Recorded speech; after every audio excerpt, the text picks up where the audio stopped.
Dear student, आज हम BSc part third paper third heredity and biotechnology of plant में Mendel's law of inheritance में law of segregation and law of independent assortment के बारे में detail में study करेंगे। मैंडल का जो ये नियम है, उस नियम में हम देखते हैं कि फर्स्ट लॉ है मैंडल का law of segregation and second law जो होता है वो लॉ ऑफ इंडिपेंडेंट असॉर्टमेंट अटॉर्नमेंट होता है। लॉ ऑफ मैंडल ने जो है मटर पे काम किया था और मटर पर काम कई सारे संक्रमण प्रयोग किए, हाइब्रिडाइजेशन एक्सपेरिमेंट्स किए और उसी आधार पर उन्होंने दो लॉज दिए। फर्स्ट लॉ है लॉ ऑफ सेग्रीगेशन या law of purity of gamete कहलाता है और सेकंड जो है वो लॉ ऑफ इंडिपेंडेंट असॉर्टमेंट या स्वतंत्र अपव्यन का नियम या स्वतंत्र अपव्यन का नियम कहलाता है। इन्हें ही मैंडल के वंशागति के नियम या आनुवंशिकता के नियम कहते हैं। फर्स्ट लॉ ऑफ सेग्रीगेशन जो है फर्स्ट लॉ ऑफ सेग्रीगेशन है। इस लॉ में क्या है, हेट्रोजाइगस या हाइब्रिड में एलिस के दोनों फैक्टर या जीन पास पास रहते हुए भी एक दूसरे को कंटामिनेट नहीं करते। यानी इसमें ये जो फर्स्ट लॉ है वो मोनोहाइब्रिड क्रॉस पर आधारित है। इनके अनुसार किसी भी विषम युग्मजी या संकर के अंदर युग्म विकल्पी में दोनों कारकों के जीन बिल्कुल पास पास में उपस्थित होते हैं, लेकिन वो एक दूसरे को कंटामिनेट नहीं करते। गैमेट फॉर्मेशन दोनों एलील्स में सेग्रीगेट हो जाते हैं और अलग अलग गैमेट में पहुंच जाते हैं। यानी युग्मक निर्माण के समय दोनों युग्म विकल्पी एक दूसरे से पृथक होकर युग्मकों में पहुंच जाते हैं और वो अपने आप में शुद्ध होते हैं। इनके इनके इस प्रकार इस लॉ को समझाने के लिए हम देखते हैं कि पेरेंट है, एक टॉल है और एक ड्वार्फ होता है। टॉल जो पेरेंट है उसका जीनोटाइप है कैपिटल टी और जो ड्वार्फ है उसका है स्मॉल टी। तो कैपिटल टी से बनने वाले जो गैमेट्स होंगे वो कैपिटल टी कहलाएंगे। कैपिटल टी गैमेट होगा उसमें और कैपिटल स्मॉल टी के अंदर स्मॉल टी होगा। और जब इनकी क्रॉस किया जाता है तो F1 पीढ़ी में हमको कैपिटल टी स्मॉल टी प्राप्त होता है और ये कैपिटल टी स्मॉल टी जो है वो इनमें इनका फ्यूजन हो गया और ये फर्स्ट F1 पीढ़ी में जो हाइब्रिड बना उसका genotype capital T small T होता है। अब ये इसमें क्या है, F1 पीढ़ी के अंदर ये दोनों कारक एक दूसरे के साथ रह गए, लेकिन ये एक साथ रहने के बावजूद भी एक दूसरे को कंटामिनेट नहीं करेंगे और युग्मकों के निर्माण के बाद दोनों युग्म विकल्पी जो होंगे एक दूसरे से पृथक होकर दोनों अलग अलग युग्मकों में चले जाते हैं और प्रत्येक युग्मक में दोनों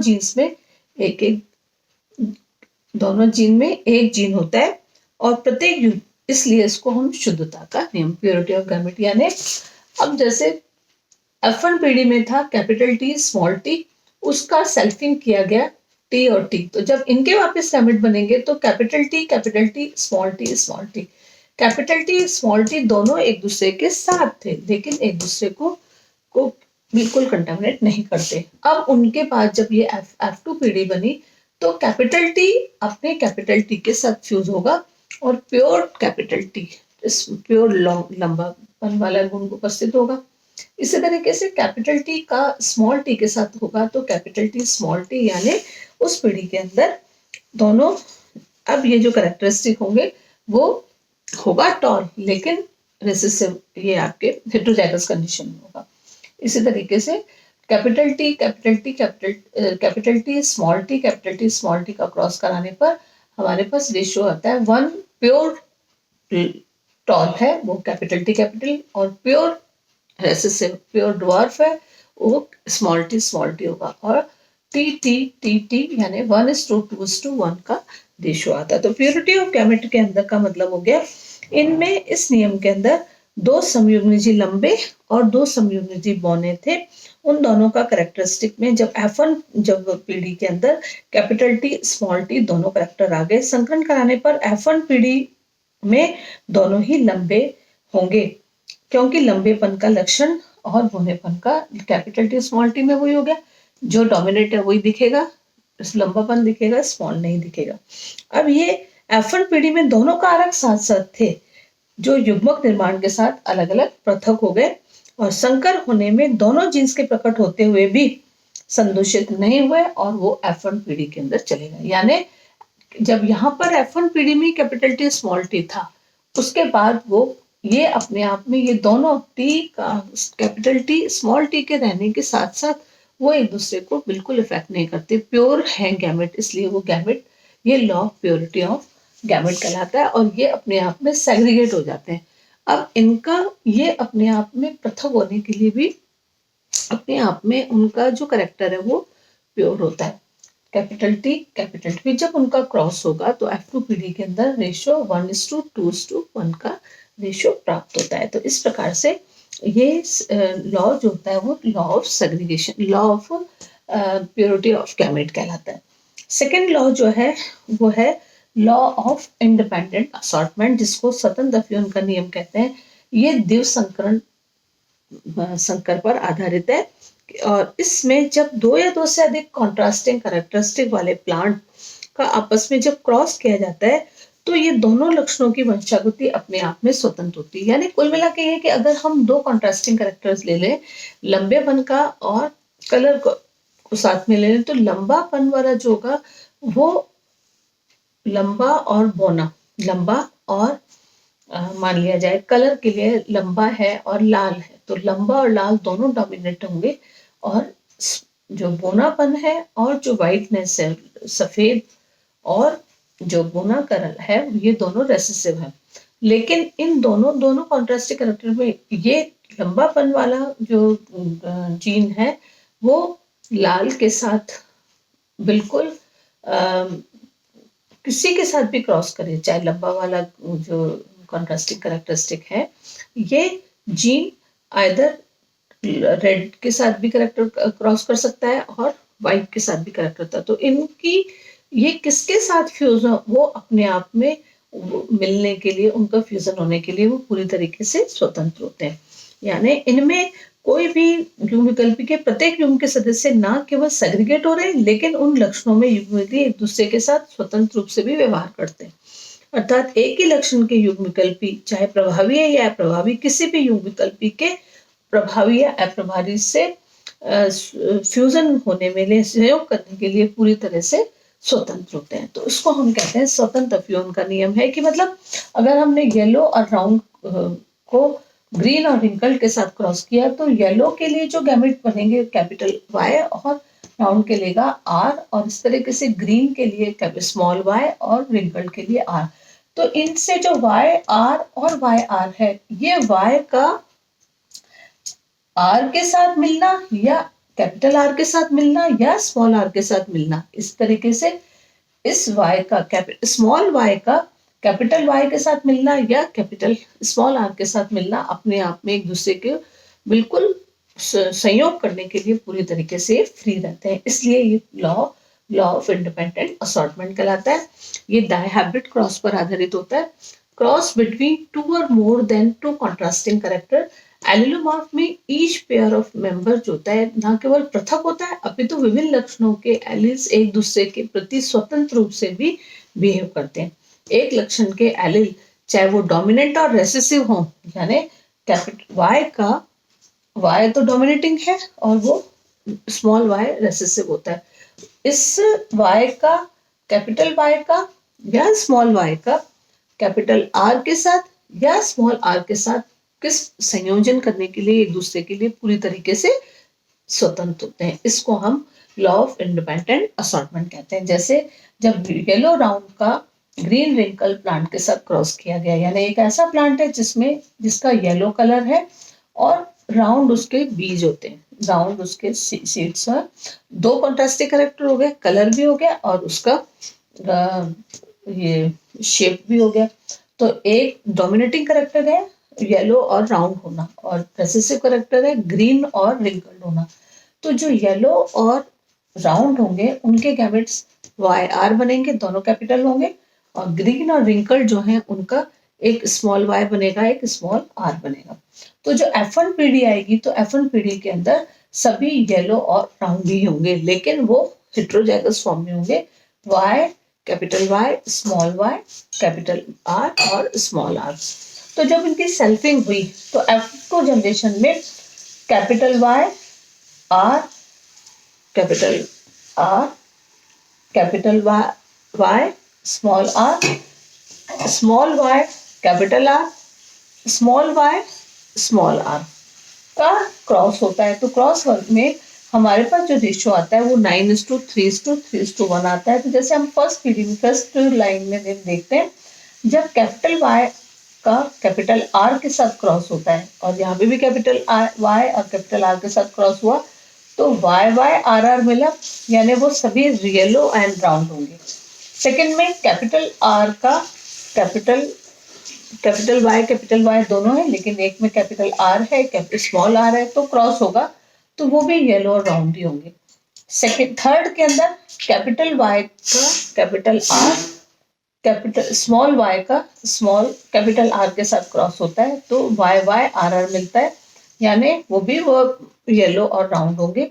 इसी तरीके से capital R, small R, capital Y, small capital Y, capital R का स्मॉल वाई और स्मॉल आर के साथ क्रॉस होता है, तभी भी वो येलो और राउंड होंगे।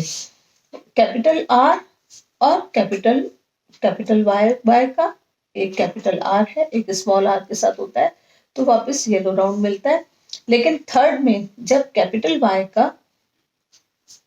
वाई लेकिन यहाँ पे स्मॉल आर के साथ क्रॉस होता है तो येलो कलर तो होगा लेकिन वो रिंकल्ड होंगे। इसी तरीके से जब कैपिटल वाई का स्मॉल आर के साथ क्रॉस और स्मॉल वाई का कैपिटल आर के साथ क्रॉस होता है तो वापस येलो और राउंड होते हैं। इसी तरीके से जब कैपिटल वाई का स्मॉल आर के साथ कैपिटल वाई, स्मॉल आर का capital small Y small R के साथ क्रॉस होता है तो वापस येलो एंड रिंकल्ड मिलते हैं। थर्ड स्टेप में हम देखते हैं कि कैपिटल वाई का कैपिटल आर और स्मॉल वाई का कैपिटल आर के साथ क्रॉस होता है तो वापस येलो और रिंकल्ड येलो और रेड होते हैं और उसके बाद राउंड होते हैं। और नेक्स्ट होता है capital Y small Y capital R का cross capital Y small R के साथ क्रॉस होता है तो येलो और राउंड होंगे।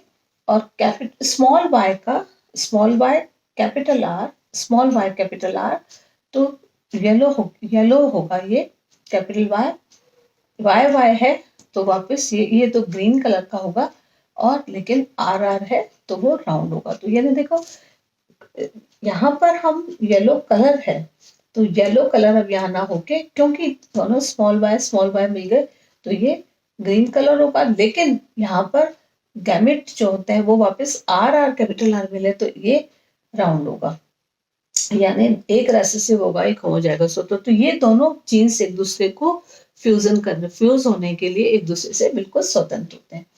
नेक्स्ट होता है स्मॉल वाई कैपिटल आर का small Y capital small R के साथ क्रॉस होगा तो यहाँ पर वापस वो ग्रीन होंगे लेकिन ग्रीन के साथ राउंड होगा। लास्ट वाले स्टेप में हम देखते हैं कैपिटल वाई कैपिटल आर का स्मॉल वाई स्मॉल आर के साथ क्रॉस होता है तो येलो एंड राउंड मिलेंगे, लेकिन फिर ये कैपिटल वाई का स्मॉल आर के साथ स्मॉल वाई स्मॉल आर के साथ क्रॉस हुआ तो ये हो गए राउंड एंड रिंकल्ड हो गए। और सेकंड लास्ट में small Y capital small Y small R का स्मॉल वाई कैपिटल आर के साथ क्रॉस हुआ तो यहाँ पर वाई और वाई दोनों मिले, हेट्रोजाइगस कंडीशन है, येलो एंड राउंड होंगे।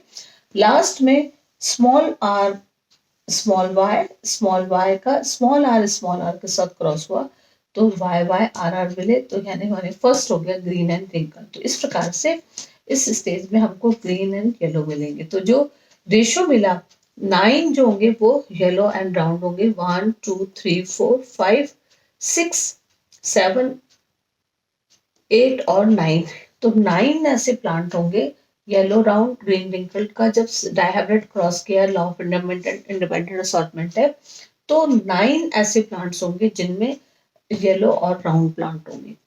3 प्लांट ऐसे होंगे जो येलो और रिंकल्ड होंगे। First yellow wrinkled, yellow wrinkled, yellow wrinkled. तो थ्री ऐसे प्लांट हैं जिनमें येलो तो कलर होगा लेकिन रिंकल्ड होंगे।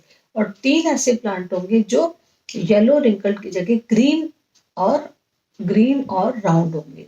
Green round, first green round and green round. तो ये 3 ऐसे प्लांट हैं जिनमें कलर ग्रीन है लेकिन वो राउंडेड होते हैं। और एक ही प्लांट ऐसा होगा जिसमें जो ग्रीन और रिंकल्ड होता है। इस प्रकार से ये जो F1 पीढ़ी है, ये जो हमारा लॉ जो है उसमें ये पता लगाता है कि इसमें विभिन्न गुणों का एक दूसरे के साथ वो स्वतंत्र है। चाहे 2 कॉन्ट्रास्टिंग करेक्टर ले लिए तो उन करेक्टरिस्टिक्स को जो फ्यूजन करने वाले जो जीन्स जो होंगे वो जीन एक दूसरे के साथ फ्यूजन के लिए बिल्कुल स्वतंत्र होते हैं और उनका किसी भी जीन के साथ फ्यूजन हो सकता है। इसलिए हमारे पास रेशियो 9:3:1 आता है। तो ये कभी भी जो विभिन्न गुणों के लिए एक दूसरे से स्वतंत्र है। स्वतंत्र अवयवों का मतलब हो गया 2 विभिन्न गुणों के कारक आपस कभी भी जुड़े नहीं होते। युग्मक निर्माण के समय वे या एक युग्मक में जा सकते हैं या अलग अलग युग्मकों में वे जा सकते हैं और इनकी वंशागति जो होती है वो एक दूसरे से स्वतंत्र होती है। F2 पीढ़ी के अंदर युग्मक निर्माण के समय ये गुण एक दूसरे के से स्वतंत्र होते हैं और संयोजन के साथ साथ नए संयोजन भी बनाते हैं और ये पेयर ऑफ जीन जो होते हैं स्वतंत्र रूप से व्यवहार करके ही उनका रिजल्ट आता है। तो इस प्रकार से हमारे पास ratio law of independent assortment में 9:3:3:1 का रेशियो होता है। अब जो मेंडल ने जो लॉ दिए उसको हम मेंडलिज्म कहते हैं, मेंडलिज्म लॉ ऑफ इनहेरिटेंस कहते हैं। और 2 लॉज हमने पढ़ लिए, लॉ ऑफ सेग्रीगेशन हो गया और लॉ ऑफ इंडिपेंडेंट असॉर्टमेंट हो गया। तो इंपॉर्टेंस ऑफ मेंडलिज्म लॉ की फर्स्ट इंपॉर्टेंस है कि इसको हम इस लॉ के अंतर्गत कुछ ऐसे नए कॉम्बिनेशन एंड फ्रीक्वेंसी प्राप्त होती हैं जिनका आगे के लिए बहुत इंपॉर्टेंस होती है। पादप और प्राणी वैज्ञानिकों के लिए जो अति महत्वपूर्ण होता है। तो यानी हाइब्रिडेशन के लॉ के अकॉर्डिंग हम नए कॉम्बिनेशंस एंड फ्रीक्वेंसी का पूर्वानुमान लगा सकते हैं। और दूसरा है संकरण के द्वारा विभिन्न वंशों के अच्छे लक्षणों को साथ साथ एक वंश में भी लाया जा सकता है। और मतलब अच्छे कैरेक्टर्स को हम एक साथ ला सकते हैं, 2 कॉन्ट्रास्टिंग कैरेक्टर को, और जो अनवांटेड कैरेक्टर्स हैं, अवांछित लक्षणों को हटाया भी जा सकता है। मेंडल के नियमों का उपयोग करके हम हाइब्रिड विगर हेट्रोसिस के द्वारा हाइब्रिड विगर प्राप्त कर सकते हैं कि जो रोग प्रतिरोधक क्षमता भी हो, जिसमें उच्च मतलब क्वालिटी और क्वांटिटेटिवली प्लांट का रिजल्ट अच्छा प्राप्त किया जा सकता है। और यूजेनेसिस में भी यूजेनेसिस जो होती है जो मानव जाति के सुधार के लिए जो विज्ञान काम में आती है उसको यूजेनेसिस कहते हैं। और इसके अंतर्गत सूजन की भी मेंडल नियमों पर भी आधारित होती है। Thank you.